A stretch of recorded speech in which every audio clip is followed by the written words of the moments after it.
Hello everyone, welcome to my YouTube channel. तो आज हम बात करेंगे कि क्या हुआ प्रीलिम्स के बाद। अब प्रीलिम्स के बाद आप सभी को अब डर लग रहा होगा। ये होना सबके साथ एक कॉमन प्रोसीजर होता है, ये कॉमन बात है जो सबके साथ होती है।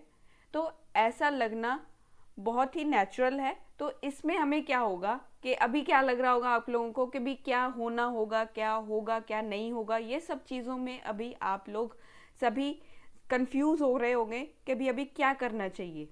तो सबसे पहले तो हमने यहाँ पे देखना है कि हम आगे के बारे में सोचे।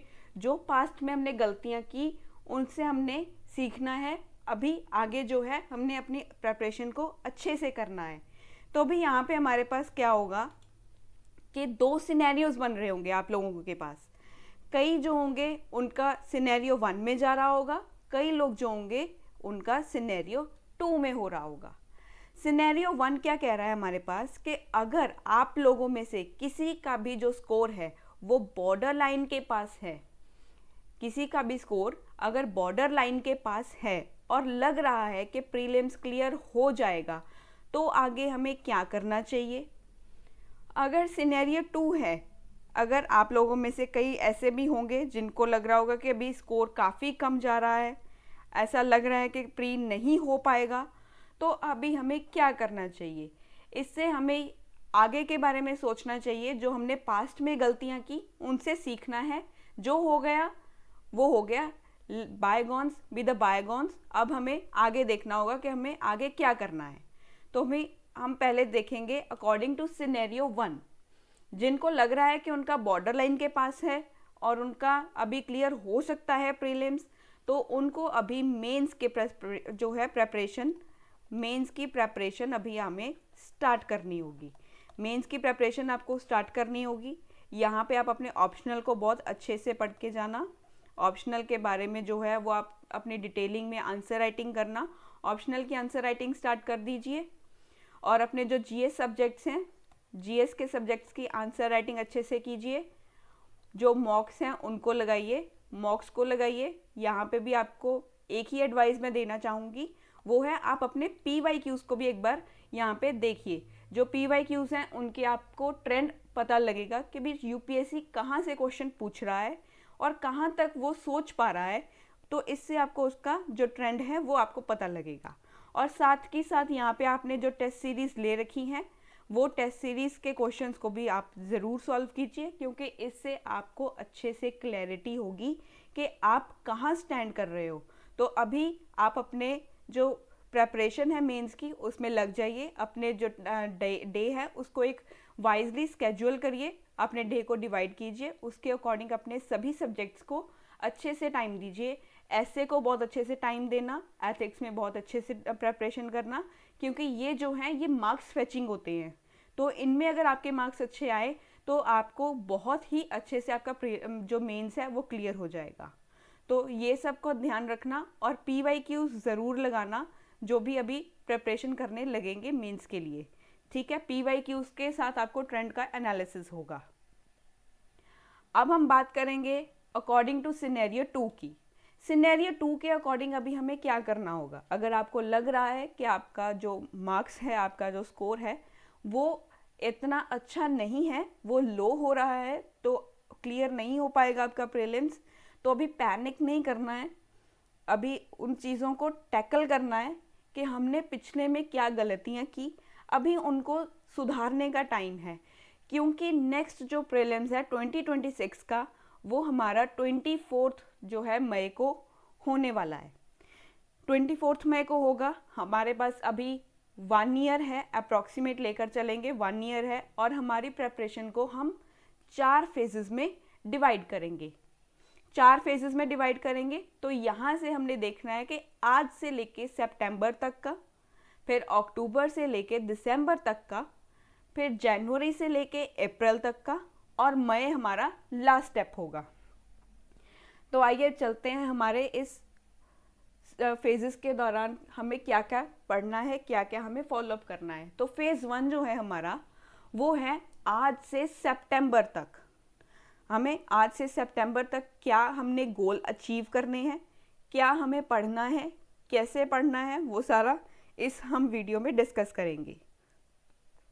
तो इसमें हमने देखना है, हमें हमारा जो बेस है वो स्ट्रॉन्ग बनाना है। यहाँ पे एनसीईआरटीज़ को आप इन्वॉल्व कर सकते हो, प्लस यहाँ पे आप जो रेफरेंस बुक हैं, रेफरेंसेस हैं, आप उनको भी ऐड करोगे। साथ में अपने स्टैटिक पोर्शन को अच्छे से प्रिपेयर करोगे। यहाँ पे आपको नोट्स भी रेडी करने हैं। यहाँ पे लिखने में तो कोई कंजूसी नहीं करनी होगी, क्योंकि लिखने से ही होगा। लिखकर हमें चीज़ें ज़्यादा रिवाइज रहती हैं, ज़्यादा चीज़ें हमारा जो ब्रेन है वो ज़्यादा गेन कर सकता है इन चीज़ों को। तो फिर नोट्स बनाना बहुत ही इम्पॉर्टेंट है। तो अब हम यहाँ पे देखेंगे, हमारा यहाँ पे देखना है कि हमारा एरिया ऑफ फोकस क्या है। एरिया ऑफ फोकस है हमारा एनसीईआरटी 6 to 12, और हमने यहाँ पे करंट अफेयर्स देखना है, सी सेट देखना है, ऑप्शनल सब्जेक्ट देखना है, और आंसर राइटिंग भी यहाँ पे देखनी है। और हमें यहाँ पे कौन कौन सी स्ट्रेटजीज़ को अपनाना है। एनसीईआरटीज़ की हमें सिर्फ एक रीडिंग देनी होती है, यहाँ पे हाईलाइटिंग जो है वो देनी होती हैं।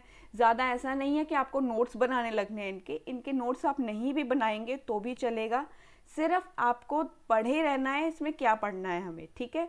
6 से लेके 12th की एनसीईआरटीज़ को पढ़ लीजिए, एक रीडिंग दे दीजिए, वो आपके लिए एकदम सफिशिएंट होगा। क्योंकि जो पहले से भी प्रिपरेशन कर रहे हैं उनका कुछ ना कुछ तो बेस होगा, और जो अभी स्टार्टिंग से प्रिपेयर करेंगे उनके लिए ये बेस स्ट्रॉन्ग हो जाएगा।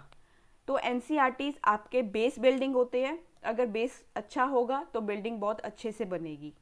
उसके बाद हमें यहाँ पे देखना होगा करंट अफेयर्स। करंट अफेयर्स तो हमें हर साल जो होता है वो फॉलोअप करना ही होता है, क्योंकि 1.5 साल का करंट अफेयर आपके लिए इम्पॉर्टेंट है।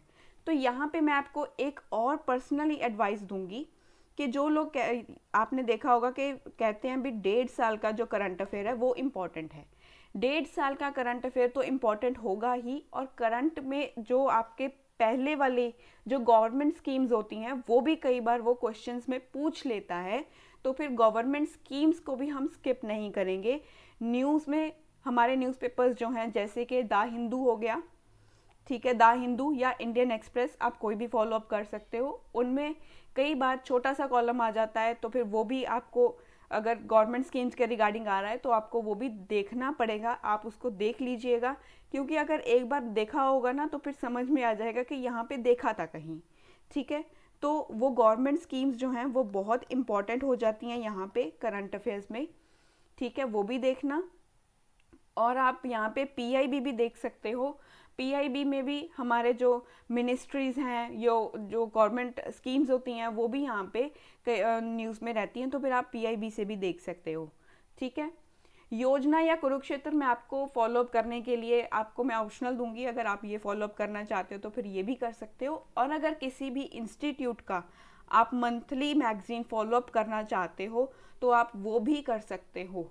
उनके लिए भी आपको अगर क्रिस्प नोट्स बनाने हैं तो फिर आप बना सकते हो, क्योंकि ये भी इम्पॉर्टेंट रहेंगे। क्योंकि एक 1.5 साल का जो करंट अफेयर है वो रिवाइज करना आपको बहुत इजी हो जाएगा अगर आप अपने छोटे छोटे से नोट्स बनाने लग जाओगे अभी से ही, ठीक है। तो मंथली कंपाइलेशन बुक्स नोट जो हमारी मैगजीन्स आती हैं वो भी आप फॉलोअप कर सकते हो, और उनके साथ आपको करंट अफेयर के लिए न्यूज़पेपर भी फॉलोअप करना होगा। सिर्फ आप मंथली मैगजीन पे रिलाई कर जाओ, ये भी कोई अच्छी एडवाइस नहीं होती है। कई बार हमारी चीज़ें छूट भी जाती हैं, तो फिर न्यूज़पेपर मस्ट है, और आपके ऐसे के लिए भी बहुत बहुत ज़्यादा बेनिफिशियल रहेगा। अब इसके बाद आता है हमारे पास सी सेट। सी सेट की आपको 2 या 3 जो है वो दिन देने होंगे प्रैक्टिस के लिए। हर वीक में आपको देना होगा, पर वीक में आपको दे सकते हो आप लोग 2 या 3 दिन भी दे सकते हो, या ऑल्टरनेट डेज के ऊपर भी आप इसे फॉलो कर सकते हो। अगर वीकली फॉलोअप करना है तो फिर आप इसे वीकली भी फॉलोअप कर सकते हो। वैसे सी सेट के लिए आपको अपना वीक एरिया जो है आप उसको फोकस करो। अगर आपका वीक एरिया जैसे कि है नंबर सिस्टम, तो आप नंबर सिस्टम को टारगेट करो। अगर आपका जो वीक पॉइंट है वो है डाटा इंटरप्रिटेशन, तो आप उनको भी उसको ज़्यादा देखो कि भी आपने कहाँ पे अपनी कमियाँ दिखी, कहाँ पे आपको लगा कि हमें यहाँ पे ज़्यादा फोकस करने की ज़रूरत है। क्योंकि सी सेट जो है वो उतना ही इम्पॉर्टेंट होता जा रहा है जितना आज हमारे लिए जीएस इम्पॉर्टेंट है। तो सी सेट को भी आप पूरा का पूरा इग्नोर करो, बिल्कुल अच्छी बात नहीं होगी। तो सी सेट को भी आपको यहाँ पे साथ के साथ प्रैक्टिस करना होगा। आप ऑल्टरनेट डेज के ऊपर इसको अगर रखोगे तो फिर ज़्यादा अच्छे से प्रिपेयर होगा। ऑल्टरनेट डेज के ऊपर रखो तो बहुत अच्छे से प्रिपेयर हो जाएगा आपका सीसैट। फिर उसके बाद आता है हमारे पास ऑप्शनल सब्जेक्ट। ऑप्शनल सब्जेक्ट जो है वो आपको अभी से स्टार्ट करना होगा प्रिपेयर करना।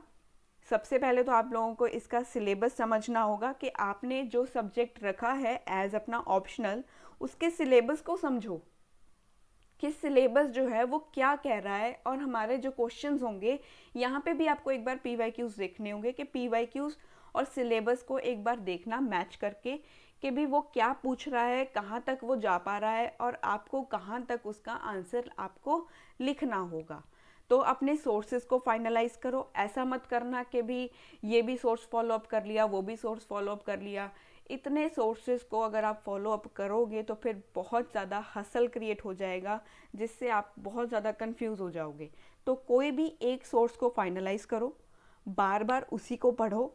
ज़्यादा समझ के पढ़ोगे तो फिर अच्छे से आपको अपना ऑप्शनल जो है वो बिल्डअप होना स्टार्ट हो जाएगा। और इसके नोट्स भी बनाना शुरू कर दो अभी से। अगर आप इसके नोट्स बना रहे हो तो फिर आपको बहुत ही ज़्यादा बेनिफिट होंगे ये आप लोगों के ऑप्शनल के लिए, क्योंकि फिर जब मेंस के लिए प्रेपरेशन करोगे तो फिर ज़्यादा हसल नहीं क्रिएट होगा वहाँ पे। सिर्फ और सिर्फ नोट्स में से आपको अपना आंसर्स आपको इवेल्युएट करने आने चाहिए, आपको आंसर्स लिखने आने चाहिए, आपको पता होना चाहिए कि भी मैं क्वेश्चन की डिमांड क्या है और मुझे क्या क्या उसमें लिखना है।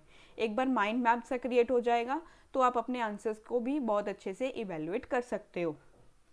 उसके बाद है हमारे पास आंसर राइटिंग।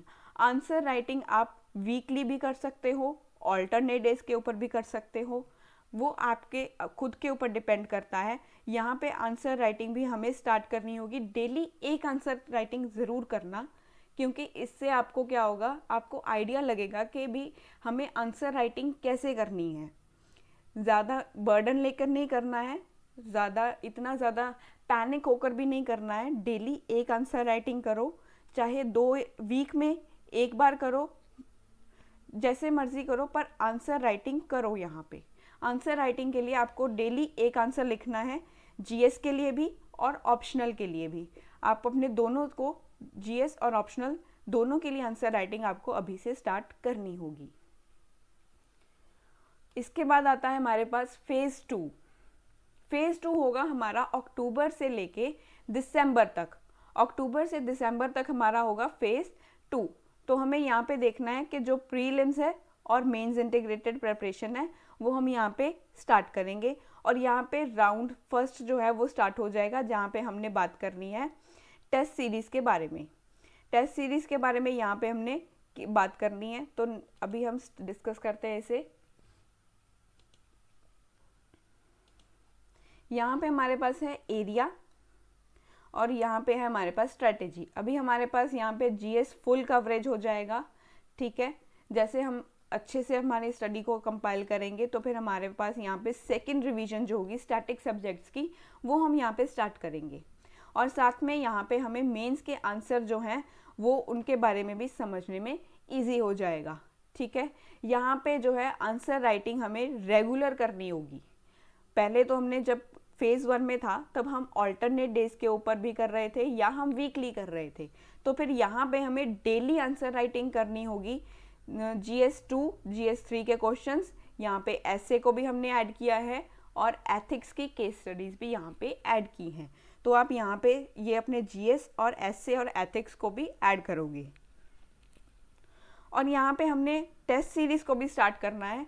प्रीलिम्स की आप टेस्ट सीरीज़ लगाना स्टार्ट करो, यहीं से स्टार्ट कर दोगे, उसको एनालिसिस करना स्टार्ट करो। और प्री के लिए सबसे ज़रूरी है PYQs को मिस बिल्कुल भी मत करना।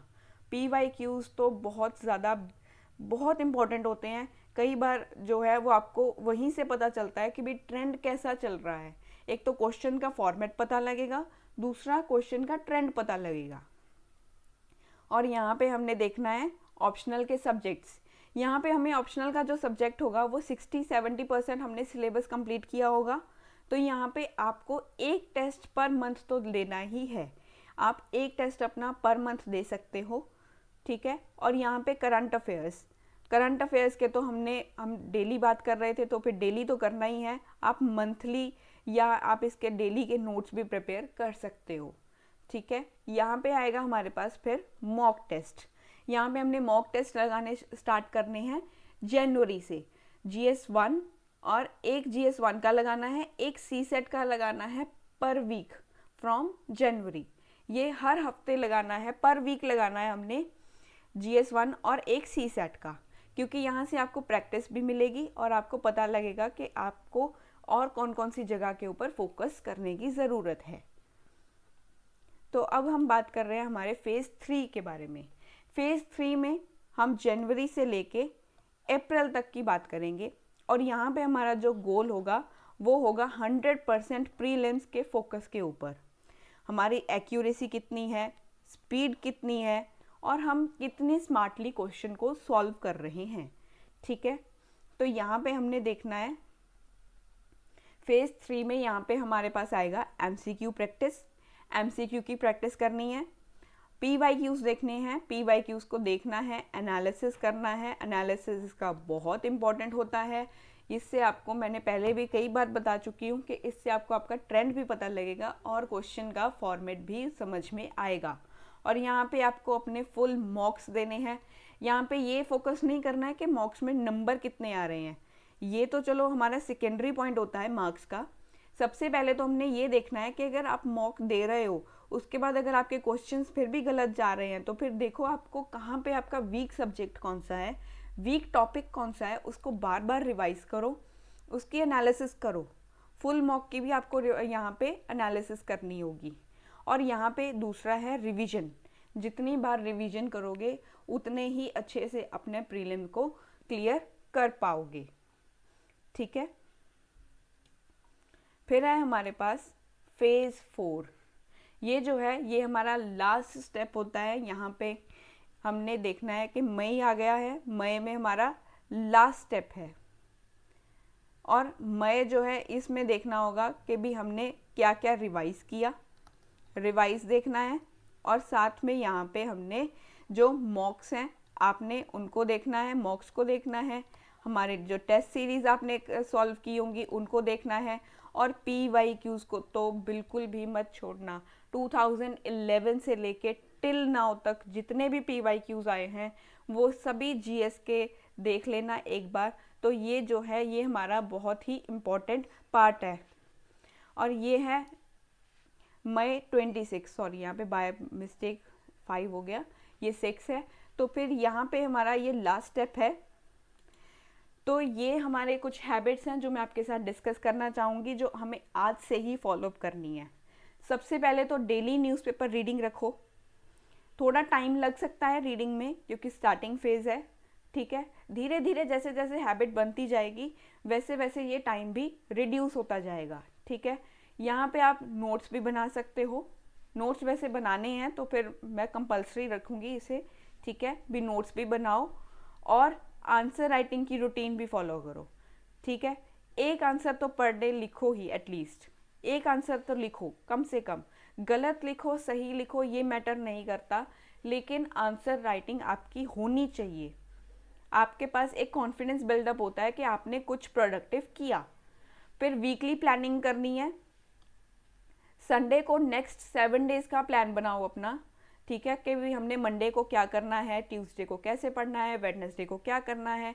ये सभी अपने टारगेट्स जो हैं वो संडे को एक पहले ही बना के रखो।